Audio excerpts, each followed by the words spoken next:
Tonight we're diving into Jimmy Kimmel Live with host Jimmy Kimmel and the one and only Bill Murray, an episode that plays like a victory lap, funny, nostalgic, and sneakily heartfelt.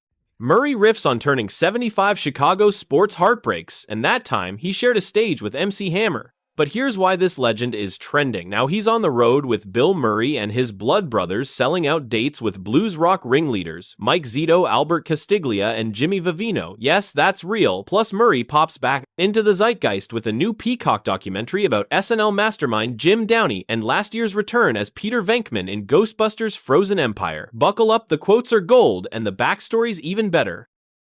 Well, actually, I was working on my birthday.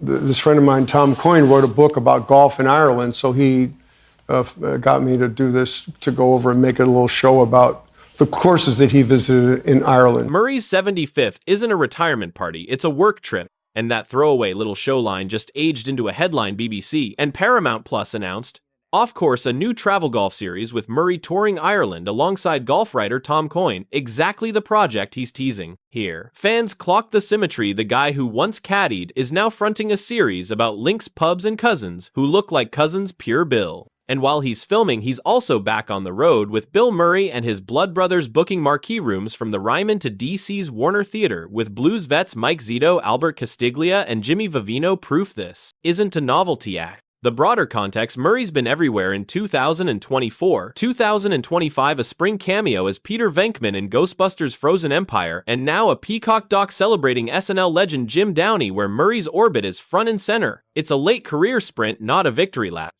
I want to mention something kind of new, though, because there's a writer named Jim Downey. That's right. Who is a brilliant guy, and they made a documentary about him called Downey Wrote That, and you're part of this documentary.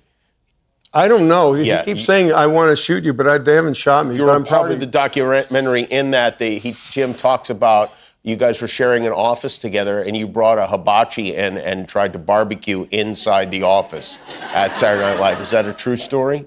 That line, "we brought a hibachi and tried to barbecue inside the office," is vintage Murray mischief delivered with deadpan timing. It hints at the chaos behind the scenes, the irreverence SNL once allowed, and the kind of collaborative risk-taking that defined those early years. Now it's getting a fresh spotlight. The upcoming Peacock documentary Downey Wrote That, premiering the 17th of October 2025, explores Jim Downey's massive influence at SNL and features Murray reflecting on their shared office hijinks. That's not a nostalgic footnote, it's modern marketing turning eccentric backstage stories into streaming drama. Downey is being cast as a kind of uncelebrated engine behind SNL's comedy. He's the longest-running writer in the show's history, and this doc unpacks sketches, power plays, and creative tensions. By trotting out tales like Office Barbecue, Murray reclaims some of that mythos. Fans already debate, was that moment a prank, a power move, a rebellion against stuffy conventions? Either way, Murray's willingness to revisit it shows he still loves the storytelling toolbox of memory, absurdity, and humor. And remember, amid all this, he's not silent. He has a new drama just released, The Friend 2025, hitting theaters this spring. It positions him not as a relic, but as a still relevant actor willing to do emotional weight as well as comic weight. That duality is what makes his reflections on SNL matter in 2025. He's not just storytelling, he's reasserting legacy. You know, after my father died, my mother had to get a job to sort of make some money to make it happen. And she worked at a company, and the chairman of this company, it was a big company called the American Hospital Supply Company in Evanston, Illinois. She worked there, and she was like, she pushed the mail around. That's all she did. She was a very sweet person. And the chairman of the company could not get tickets to Saturday Night Live. He really wanted to go, and he could not get tickets, but he found out that Lucille Murray in the mailroom might have a connection. So, it's one of those Bill Murray moments where humor and heart blend seamlessly. The way he tells this like it's just a cute office story actually reveals a ton about his character. He's talking about his mom Lucille, who raised 9 kids alone after their father passed, and suddenly we see where Bill's mix of empathy and mischief comes from. That story of giving his mom SNL tickets and later a credit card isn't just a flex, it's a son's poetic revenge on hard times. And lately, fans have been reminded of this softer side. In his recent live shows with the Blood Brothers, Murray's been dedicating songs to his late mother, including an emotional version of Van Morrison's Days Like This. Clips of him tearing up mid-performance went viral on TikTok earlier this year, racking up over 2 million views. It mirrors the warmth in this Kimmel story, the showman who never takes himself seriously but takes care of the people who made him. Even as he approaches 76, Murray hasn't lost that sense of humor or humanity. Whether he's jamming on stage, golfing in Ireland, or reminiscing about family in Evanston, there's always this emotional wink underneath the laugh. It's why audiences don't just watch him, they root for him. You were on stage with MC Hammer in his heyday. That's true. Yeah. Did you dance with him? Did you rap with him? What happened there? Yeah, you had this kind of time. This is a big story. Yeah. So we were doing a movie called What About Bob down there in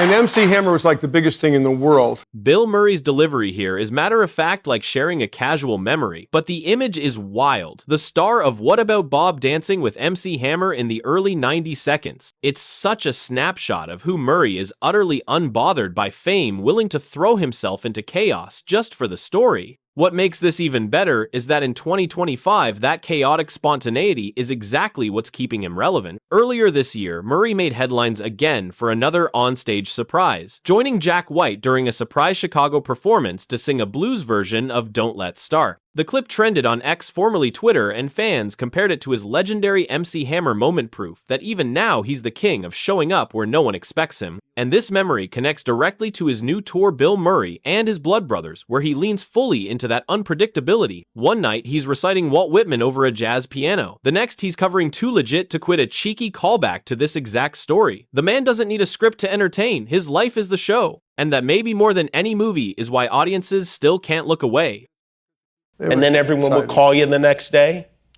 Yeah, they didn't have, I mean, I was unconscious the next day, I'd been up all night, they couldn't reach me for a day or so, but yeah, everybody knew and everybody was excited. This moment captures the purity of early fame before the press cycles, before the myth. Murray's describing the night his massive Irish Catholic family would gather around the TV just to see Billy on SNL. There's something wholesome about it, especially considering that SNL was at the time a cultural lightning bolt. For millions, he wasn't a superstar yet, just a funny Chicago guy making it big. Fast forward to today, that same Chicago spirit defines his comeback. Murray recently popped up at Second City's 65th anniversary gala in June 2025, surprising a packed crowd with an unannounced bit about the night his family first saw him on NBC. Fans erupted, not because of nostalgia, but because he still means something to comedy's roots. And beyond nostalgia, his new Peacock documentary appearance in Downey wrote, that ties back to this moment perfectly. It's a reminder that behind the mythic chaos of SNL were real people, families watching from the couch, proud mothers with mailroom jobs, and a kid from Evanston, suddenly part of TV history. Murray's always been a man split between legend and local, famous everywhere, but somehow still the most Chicago guy in the room.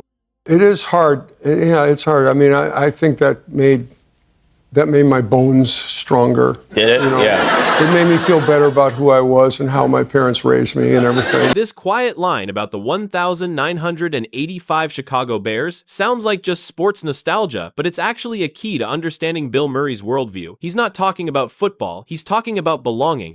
The Bears' Super Bowl win wasn't just a game for him, it was an emotional anchor for a kid from Wilmette who built identity around community and pride. And it's that same emotional backbone you see in his recent projects. Murray's upcoming film The Friend 2025, where he stars opposite Naomi Watts and Patrick Wilson, taps into that same current grief family resilience. It's about supporting a terminally ill friend, and early screenings at the Toronto International Film Festival drew praise for Murray's subdued, humane depth. Critics are calling it his most heartfelt performance since Lost in translation. In this Kimmel clip, that emotional honesty sneaks through the laughter. He's talking about football, sure, but underneath it's the humility of someone who's grateful for every bit of grounding life gave him. Whether it's Chicago sports or Irish ancestry, Murray's humor always hides a heartbeat. That's what keeps him timeless. He makes nostalgia feel alive. I've found that people, anybody, and if everyone can be funny, and you just have to relax and realize it's coming from someone, Even at 75, he's still exploring musically, emotionally, spiritually. Fans online have caught on to that energy on TikTok. A clip from his Napa performance where he slow danced with a fan mid-song hit 3 million views in 2 days. Comments flooded with love. He's who we all want to be when we're 75. And maybe that's the perfect send-off from this Kimmel appearance. The jokes about his mom's credit card, his busted pants on stage, and his endless Chicago pride all circle back to one thing: Bill Murray lives fully. He works, he plays, he connects, and somehow it all feels like comedy and wisdom rolled into one. If you love this deep dive into Bill Murray's Kimmel moments and his 2025 comeback, hit like, drop a comment with your favorite Murray story, and subscribe for more celebrity commentary breakdowns. Because if Bill taught us anything tonight, it's that laughter, like good golf and bad dancing, is better when shared.